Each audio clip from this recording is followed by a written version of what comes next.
floor plan said nothing about that door, but it knew my name when I stood outside it. Not in a voice, but in the quiet that bent around my shape.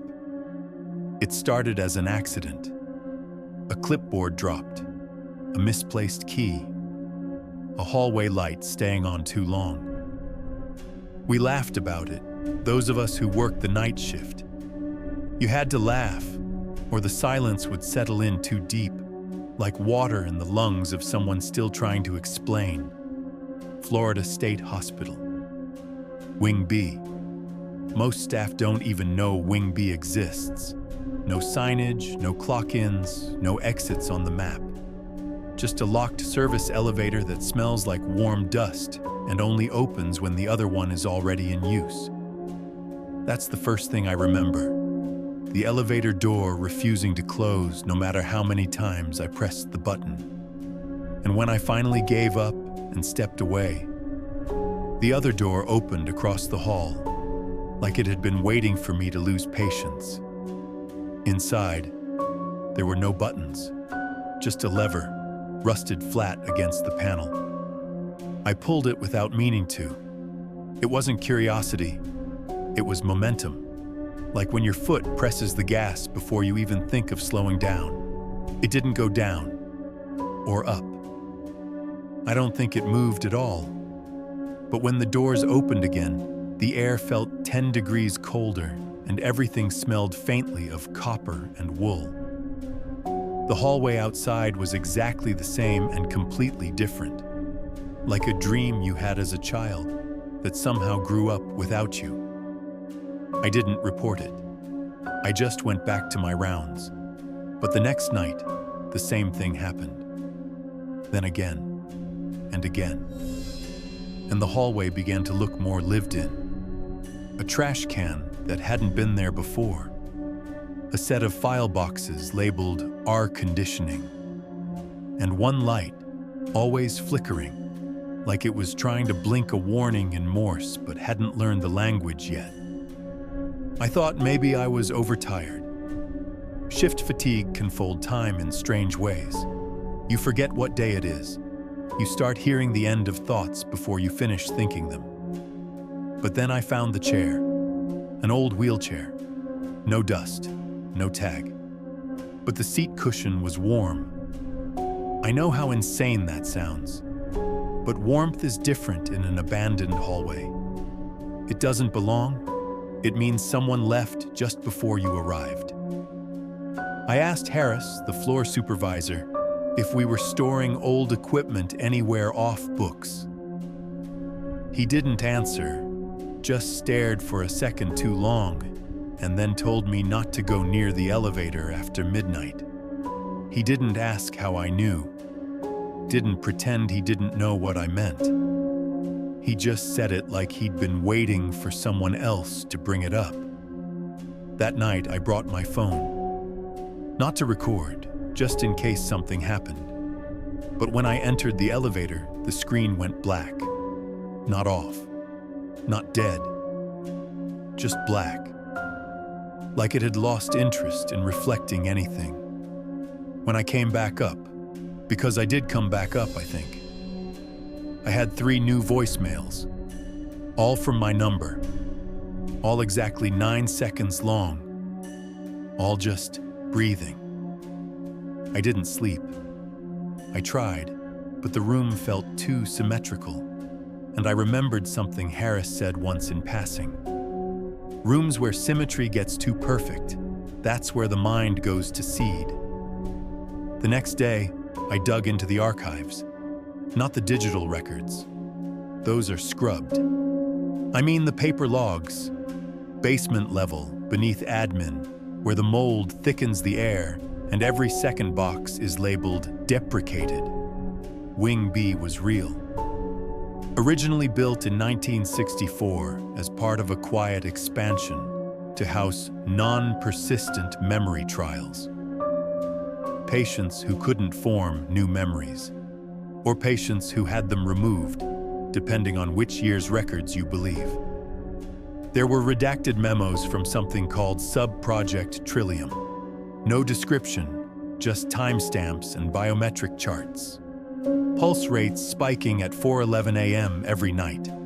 Patients responding to non-existent triggers. Notes like, subject reacts before stimulus administered. Refuses to acknowledge fourth wall location. Claims to recall staff that never existed. I should have stopped. But curiosity isn't a clean emotion. It's a compulsion wrapped in logic. It tells you the next page will help. That knowing is a kind of safety. It isn't. I went back to the elevator, pulled the lever, let the doors open. This time the hallway was lined with photos, old ID cards pinned to corkboard, faces I didn't recognize, but with dates that matched staff logs from decades ago. One of the photos had my name, same last name, different face, but the eyes, the way they were looking just off frame, it made something soft in my stomach clench. And then came the shift. The hallway bent, not visibly, but perceptually. You know how a mirror warps if it's too close to heat? That's how the air felt, like it was struggling to remember the shape of things. A phone rang, not mine, not a real phone. A rotary wall unit halfway down the corridor, yellowed plastic, no cord, still ringing. I picked it up. There was no voice, just a hum, like a tape being played in reverse through water. And then a phrase, his memories retained beyond protocol thresholds. I don't know why that broke me. Maybe because it sounded rehearsed. Maybe because it was in my own voice. That night, I woke up on my floor, shoes still on, keys in my palm like I'd been holding them too tight, and on the TV, a paused frame from a camera feed. Me in that hallway, staring at the elevator. Timestamp 4:11 a.m. My building doesn't have security cameras. My TV isn't connected to anything, and I can't remember what I did between midnight and then. I filed an incident report. Blank. I didn't submit it. What would I say? That a part of the hospital is rewriting itself using people who no longer exist. Harris disappeared 3 days later, technically on leave, but his office was cleared out before he left. All his personal effects gone. His nameplate removed. Digital records expunged like he'd been a temp. No one talks about it. But they started locking the staff lounge at night, and the other nurses started leaving 10 minutes early. Like something they didn't want to meet always clocked in late. I stopped going down, but the elevator still opens for me, even when I'm across the hallway, even when I'm not supposed to be near that wing. And sometimes, when I forget myself, when my shift stretches too long, I'll look up and find I've stepped inside without realizing. The lever always waits. The warmth in the chair never fades. The hallway smells like wool and copper, and the air wraps around my name like it belongs here. And the air wraps around my name like it belongs here. I keep wondering if that smell means someone left recently, or if something's been waiting, warm all this time. I tried leaving my phone in the hallway once, set it to record, walked away, didn't tell anyone. When I came back, the screen was cracked, but not like it had been dropped, like something had pressed hard from the inside. The audio was blank, except for one click at the 9-minute mark. It sounded like the lever being pulled. That same night, the dreams started. I hesitate to call them that. They weren't dreams the way you know them. They were like unskippable memories, except I don't remember living them. I'd wake up in the chair, not metaphorically, I mean in the dream, and across from me was a mirror. But it didn't reflect me. It replayed something else. A version of me pulling the lever. Over and over, the same motion, except sometimes the face changed, or the badge ID or the eye color, like it was cycling through different tries. Then one night, the mirror finally matched. It was me. Exactly. And I didn't move. The version of me in the reflection stayed still while I tried to wave, gesture, speak. He didn't blink. But behind him, behind me, the hallway was full of chairs. Rows and rows facing the mirror, and every single one was empty. But I could feel the weight of what had been there. I started talking to Harris's replacement. His name's Luis. Fresh transfer, doesn't ask questions. But one night, he told me something strange. He said a woman used to call the front desk every Thursday at 2 a.m., asking for a man named Henry who worked in Wing B. There's no Henry in the system. Hasn't been for decades. But every time they tried to trace the call, it pinged from inside the hospital. Luis laughed it off. But I didn't, because that same night when I was checking inventory logs, I found a clipboard marked Henry Wexler, R conditioning rounds. The log ended in 1986, but the last line was dated last week. I took the clipboard with me. I don't know why. I think part of me hoped it would change something. Like if I touched it, the timeline would close. That's not how this works. I didn't go home that night. I stayed in the overnight room. Small, windowless. They say it's soundproof, but the vents still hum. Around 3:30 a.m., the power cut out. Not for long, just a flicker. But long enough that I noticed the humming stopped and something else took its place. A slow rhythm, not breathing, not a machine, just a pattern. Like someone tapping a code they haven't used in years but never forgot. I pressed my ear to the vent, and the sound stopped instantly. When I stepped out into the hallway, the emergency lights were on, all red, all pulsing. And every door on the ward was open, not wide, just ajar, like a breath being held. I walked past them, one by one. Didn't look inside, but I counted them. There were 17. We only have 12 rooms on that floor. The last door at the end wasn't even a room, just a wall with a handle. No hinges, no lock. But the handle turned anyway. Behind it was the same hallway I'd seen in the elevator. Smaller, darker, but I knew it immediately. The chair was still there, the photos, and the phone. I didn't touch anything, but I did listen. And that's when I heard the audio. It wasn't playing through speakers, it was the walls, like they remembered the sound and were replaying it through pressure and dust. A voice, familiar, mine, repeating one sentence. They said the memory wouldn't hold past extraction. Then silence. Then, faintly, laughter. Not cruel, not mocking. Just exhausted. Like someone who knew they'd said too much and it still wouldn't matter. I left. But the hallway followed me. Not literally, not in space, but in pattern. Every time I blinked too long, I'd see the mirror. Every time I heard the hum of the vending machine, it aligned with the rhythm from the vents. And then one morning, I opened my locker and found a tape recorder inside. Old, dusty. But the play button worked.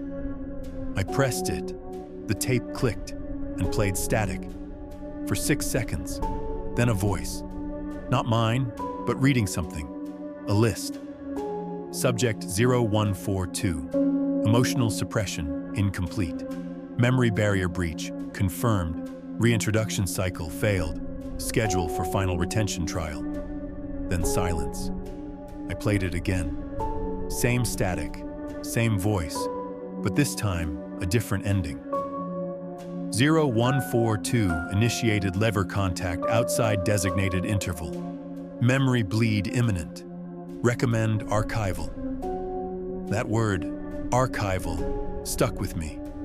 It felt like a verdict. Not erasure, but storage. Like they didn't delete the failed subjects. They just filed them away, somewhere out of sight. Like a room never added to the blueprints.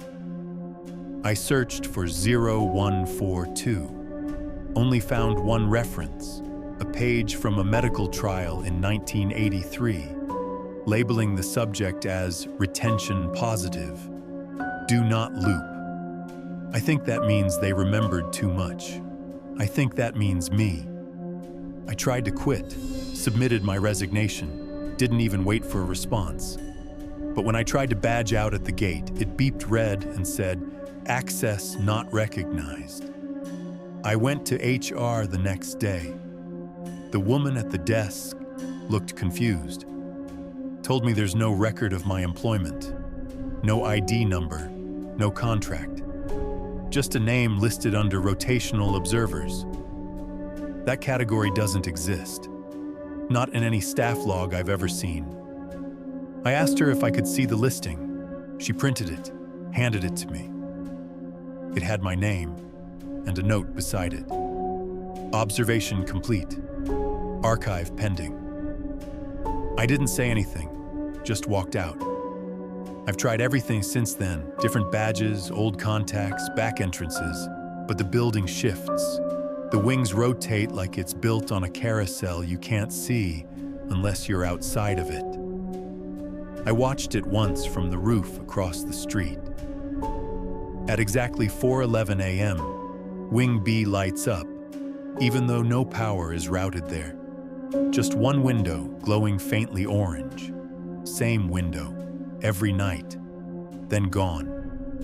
I recorded it, but on playback, it's just static. The building isn't even in the frame.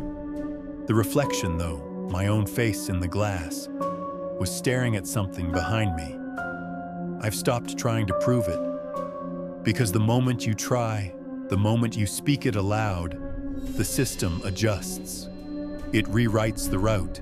It folds the record, like it did with Harris and Wexler and me. I think that's what Wing B was always for. Not experiments, not conditioning, just storage. Of people who knew, of memories that stuck, of patterns that couldn't be rinsed away with protocol. The hallway isn't haunted, it's just oversaturated. Too many impressions in one place, like film exposed too many times. And the lever? I don't think it does anything anymore. I think it's just a test to see who still reaches for it, to see who's still susceptible to the suggestion of choice. Sometimes I wonder if I ever worked there at all. If maybe I've just been walking that hallway again and again, convincing myself I just stepped off the elevator, that the light above me is new, that the chair wasn't always warm, but I have the tape, the one from the locker. I've played it so many times, I can hear it even when it isn't running, and each time it ends with the same phrase. Memory containment exceeded. Subject has returned. Memory containment exceeded. Subject has returned. I didn't understand it at first. The phrasing, the certainty. It made it sound like I was never meant to stay gone. Like I was part of the architecture all along, but no one told the part of me that still needed sleep. I tried burning the tape. It wouldn't catch. The plastic warped, hissed, but didn't melt. The real inside stayed intact, not just undamaged, but unchanged. I buried it in the woods behind the staff lot. 6 feet down, wrapped in cloth, left a marker I'd never forget. The next morning, it was back in my locker. Same dust, same tape head exposed. And someone had written something in the margin now. Just one sentence. If you are reading this, The tape has already reabsorbed you. I started noticing the copies. Not physical, behavioral. The way Luis repeated my phrases before I even finished them. The way the break room radio played the same song every Wednesday at the exact same minute, even though we were never tuned to a station. I unplugged it. It kept playing. And then the dreams turned to waking.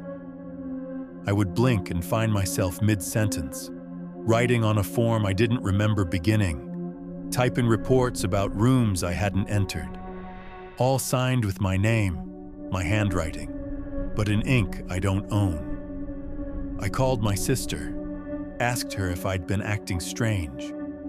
She paused, said she hadn't heard from me in 6 years, said she thought I'd moved, said she came to visit once, but the address I gave her led to an empty lot. I told her that couldn't be true. I described my apartment, the dent in the door frame, the tea stains on the windowsill, the sound the fridge makes at 3 a.m. She didn't say anything for a while. Then she whispered, "I think they let you call me by mistake." That night, I finally opened the envelope, the one I found beneath the chair the first time the hallway bent. I had carried it in my jacket, convinced it was blank. But under the right light, in that flicker between full dark and maintenance buzz, the text came through. Typed, not written. 0142 final cycle.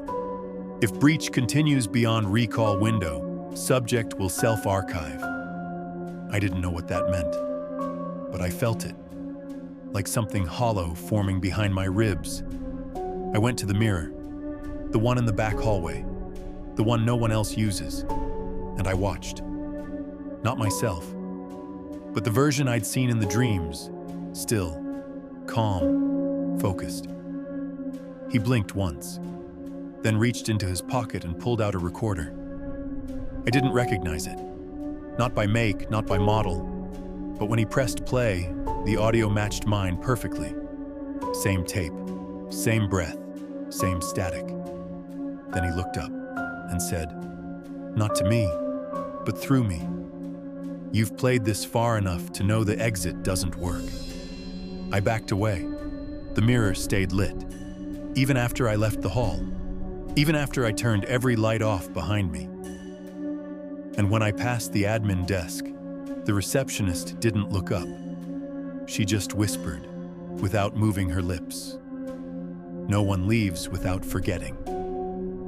I'm not sure what day it is now. The clocks are wrong in subtle ways. One is always a minute behind. One resets every time I enter the room. And the watch I've worn since med school ticks in a rhythm I've never heard before.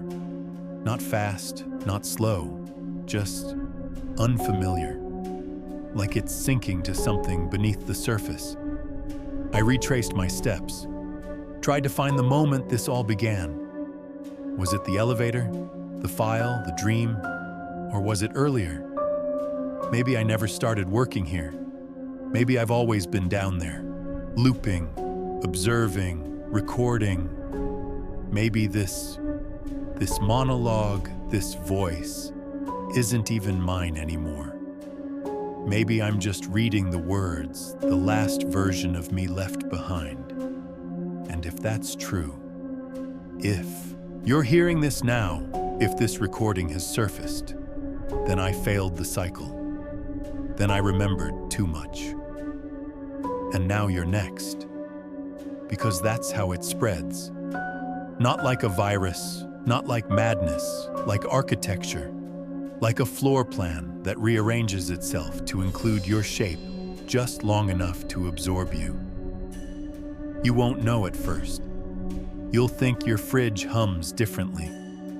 You'll forget the color of your hallway rug. You'll swear your window looks out on something it never used to. And one night, you'll find a chair where there wasn't one. Still warm, facing nothing. But you'll sit anyway, because the shape fits you. because you'll feel like you were supposed to. And maybe you'll hear the hum, and maybe you'll pick up the phone, and maybe you'll say, "This isn't real." But something will answer, not a voice, not a ghost, just the sound of a lever being pulled, and your own voice playing back a sentence you don't remember saying. Because that's what I've learned, beneath all of it, beneath the walls, the files, the flickering lights. There is no haunting. There is only retention. And some of us remember when we were supposed to forget. Some of us refuse to be archived. And they don't delete us. They repurpose us into recordings, into test logs, into watchers who speak without knowing they've been watched. Until the moment they speak one word too clearly, one phrase too close to the origin, and the system recognizes that the memory has returned in full, that the cycle is broken, that the subject has come back remembering the shape of the door that wasn't on the blueprint. And by then, it's too late. You've already played the tape. You've already sat in the chair. You've already noticed the hallway that shouldn't be there but is. And now you're part of the room. You always were.